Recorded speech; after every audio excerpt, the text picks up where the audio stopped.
Hello everyone, स्वागत है आपका हमारे यूट्यूब चैनल एवी क्लासेस में। जैसा कि आज हम आपके लिए लाए हैं 12th क्लास के यूपी बोर्ड एग्ज़ाम के लिए हम लेके आए हैं कथा भारती, जिसमें आपकी कथा भारती में 3 कहानियाँ दी गई हैं, जिसमें पहली है बहादुर, दूसरी पंचलाइट और तीसरी है कर्मनाशा की हार। आज हम करेंगे बात पहली कहानी की, जो हमारे बोर्ड एग्ज़ाम 2023 की 12वीं कक्षा के लिए बहुत ही महत्वपूर्ण है। और पहली कहानी का नाम है बहादुर, जिसे 2014, 15, 16, 17, 18, 19 और 20 में पूछा भी गया है। इसलिए ये बहुत ही महत्वपूर्ण है कि हमारे एग्ज़ाम 2023 के लिए इसे पूछा जाना अति संभावित है। Most important. बहादुर कहानी मध्यम वर्गीय परिवार में नौकरी करने वाले बहादुर नाम के नेपाली लड़के पर आधारित है। यह कहानी जो है यह एक मध्यम वर्गीय परिवार को दिखाती है और वहाँ पे काम करने वाले बहादुर नाम का लड़का, जो नेपाली लड़का है, उसके बारे में बताया गया है इस कहानी में। इसी की चर्चा की गई है। कहानी लिखने से पहले उसका शीर्षक लिखा जाता है। ऐसी ही हेडिंग आपको वहाँ बोर्ड एग्ज़ाम में ऐसा ही लिखना होगा जैसे मेरे द्वारा यहाँ पे आपको मेंशन किया गया है।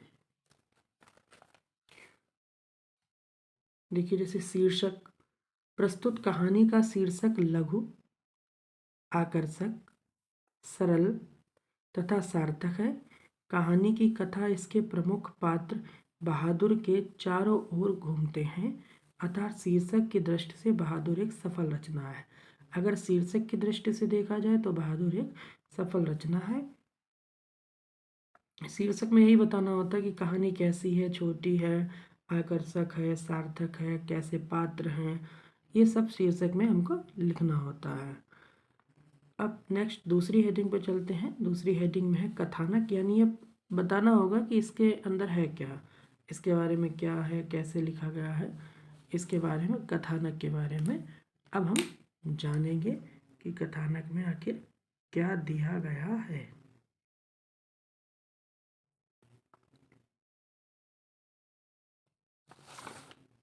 देखिएगा कथानक।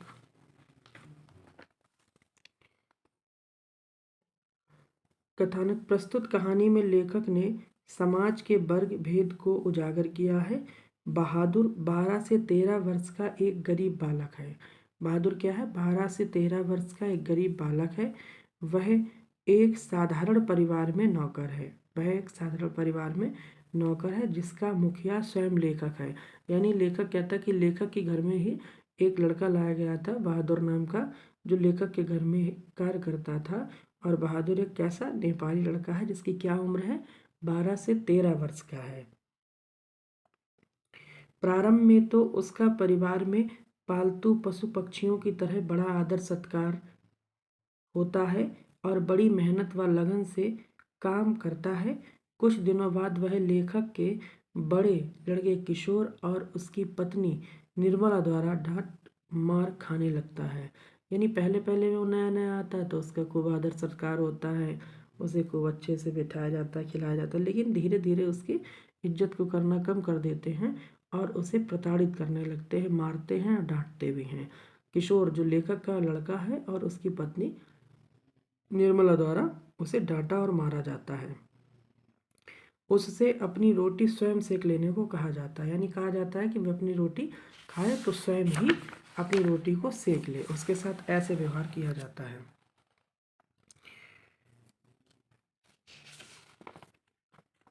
एक दिन घर में आए कुछ रिश्तेदारों द्वारा बहादुर के ऊपर चोरी करने का आरोप लगाया जाता है और लेखक के द्वारा बहादुर को मारा पीटा जाता है। उसके घर में कुछ रिश्तेदार आ जाते हैं लेखक के घर में, जो भी उस पर क्या चोरी का इल्ज़ाम लगाते हैं। किस पे? बहादुर पे चोरी का इल्ज़ाम लगा देते हैं। फिर लेखक के द्वारा बहादुर को मारा पीटा जाता है। पत्थर की सिल टूट जाने और समस्त परिवारजनों के गलत व्यवहार के कारण वह घर से भाग जाता है। एक बार क्या होता है कि बहादुर से पत्थर की सिल टूट जाती है, जिससे उससे घर वाले गलत व्यवहार करते हैं, जिसके कारण ही चलते बहादुर घर से भाग जाता है। बहादुर के चले जाने के बाद परिवार के लोगों को बहादुर के गुणों की अनुभूति होती है और वे पश्चाताप करते हैं। जब वह काम करता था और वह चला गया तो उसके गुणों की अनुभूति कर रहे हैं कि वो यहाँ रहता, तब उसकी याद उन्हें आती है। तीसरी हेडिंग है पात्र तथा चरित्र चित्रण। प्रस्तुत कहानी में पात्रों की संख्या सीमित है, वे निम्न व मध्यम वर्ग को दर्शाते हैं। बहादुर निम्न वर्ग का प्रतिनिधित्व करता है। भाई बहादुर कैसा है? एक छोटे से गरीब परिवार का है।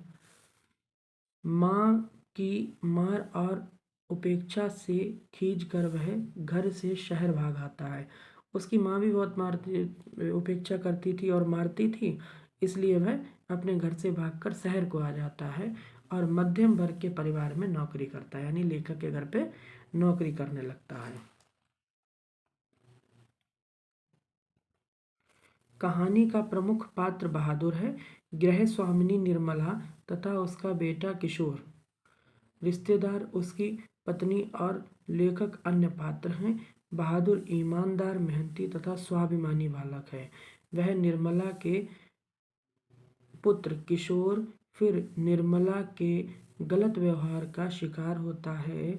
गाली खाकर भी वह मौन रहता है, परंतु सुअर का बच्चा गाली उसके स्वाभिमान पर चोट पहुंचाती है। जब उसे गाली दी जाती है सुअर का बच्चा, तो उसके स्वाभिमान पर ठेस पहुंचाती है ये गाली। वो कहता है लेखक से कि बाबूजी भैया ने मेरे बाप को क्यों लाकर खड़ा कर दिया। लेखक से बहादुर कह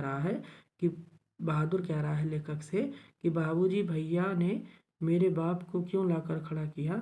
वह रोता हुआ बोला। किससे बोला? लेखक से बोला। फिर देखिए क्या होता है इसमें।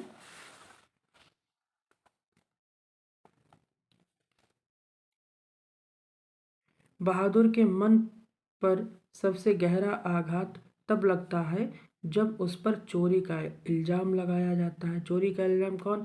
रिश्तेदार आते हैं, वो चोरी का इल्ज़ाम लगाते हैं। और जब किसी बेगुनाह पर चोरी का इल्ज़ाम लगाया जाए, यदि किसी ने चोरी ना की हो और उस पर इल्ज़ाम लगाया जाए, तो उसे भाई गुस्सा तो आएगा ही, ये स्वाभाविक है, चाहे छोटा हो और चाहे कोई बड़ा हो। उसे धमकाया और पीटा जाता है।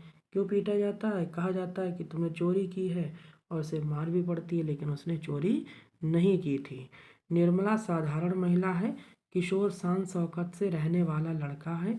वह कम साधन होते हुए भी रईसों की नकल करता है। किशोर जो है वह कम पैसे में होते हुए भी अपने आप को ऐसा दिखाता है कि जैसे वो बहुत पैसा वाला हो। इस प्रकार पात्रों की दृष्टि से बहादुर एक सफल कहानी है। चौथी हेडिंग देखेंगे हम, जो है संवाद। इसमें क्या होगा? इसमें संवाद दिखाया जाएगा।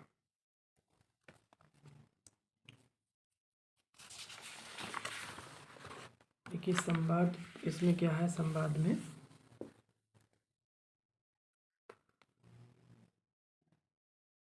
संवाद या कथोपकथन, कुछ भी लिख सकते हैं आप हेडिंग में, या संवाद लिख लें या कथोपकथन लिख लें। संवाद लिखना ज़्यादा अच्छा होगा क्योंकि छोटा सा है और याद भी आपको बना रहेगा।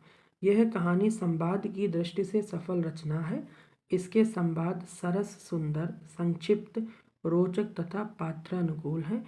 बहादुर कहानी के एक रोचक प्रसंग से संवाद योजना प्रस्तुत है। जैसे क्या है कि क्या बात है, मैंने पूछा। लेखक ने पूछा क्या बात है, मैंने पूछा, लेखक कह रहा है। बहादुर भाग गया। लेखक के ही घर से कहा जाता है कि बहादुर भाग गया। भाग गया क्यों? लेखक कहता है क्यों भाग गया? पता नहीं, आज तो कुछ हुआ भी नहीं था। पता नहीं, आज तो कुछ हुआ भी नहीं था। कुछ ले गया, यही तो अफसोस है कि कोई भी सामान नहीं ले गया। अब देखिए पांचवी हेडिंग है हमारी भाषा शैली। इस कहानी की भाषा व्यवहारिक एवं प्रभावपूर्ण है तथा शैली आत्मपरक है। प्रचलित मुहावरों का प्रयोग भाषा की विशेषता है, जैसे 9 2 11 होना, माथा ठनकना, पेट में दाढ़ी आदि। उर्दू तथा अंग्रेजी के शब्दों का भी इसमें प्रयोग हुआ है। भाषा शैली में कैसे लिखना है कि इसकी भाषा व्यवहारिक है, प्रभावपूर्ण है, शैली आत्मपरक है, प्रचलित मुहावरों का प्रयोग हुआ है, जैसे 9 2 11 होना। हम आम भाषा में भी इन मुहावरों का प्रयोग कर लेते हैं। माथा ठनकना, पेट में दाढ़ी होना, उर्दू तथा अंग्रेजी के शब्दों का भी इसमें प्रयोग हुआ है। अब देखते हैं हम लास्ट हेडिंग।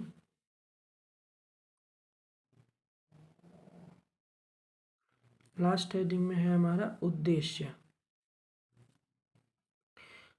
6वें नंबर की हेडिंग है उद्देश्य में क्या है। इस कहानी का उद्देश्य समाज में उत्पन्न वर्ग संघर्ष को मानवीय सहानुभूति द्वारा समाप्त करने का संदेश देना है।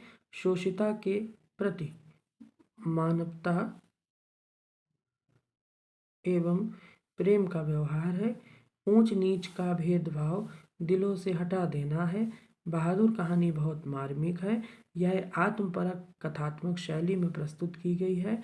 अमरकांत जी ने कहानी को बड़े सटीक और सुंदर ढंग से प्रस्तुत किया गया है। इसको आप तैयार कर लें और ऐसे ही लिखें जैसे मैंने इस पर नोट डाउन किया है। ऐसे ही आप हेडिंग वगैरह का यूज़ करें, आपको अधिक से अधिक नंबर इसमें मिलने का प्रयास रहेगा। वीडियो लाइक करें, शेयर करें, सब्सक्राइब करना ना भूलें, जिससे कि हमारे आने वाले और भी वीडियो आपको मिलते रहें। Thank you for watching this video.